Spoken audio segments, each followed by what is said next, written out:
এই খাবারটির নাম টার্কিশ পিড়ে।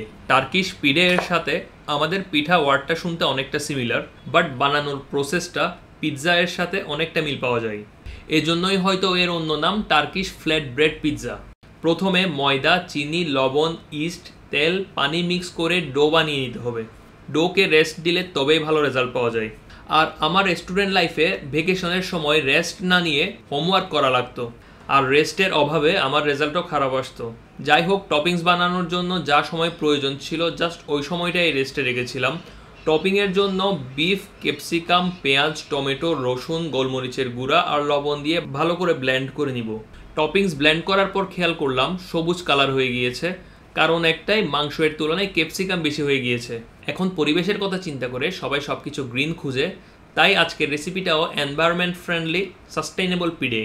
এরপর ডোকে লম্বা করে বেলে নিয়ে মিডলে টপিংস দিয়ে সাইডগুলো বন্ধ করে দিব। যেহেতু সাস্টেইনেবল তাই পাতার শেপ দিয়ে ডিম ব্রাশ করে বেক করে নিলে ডান। ধন্যবাদ।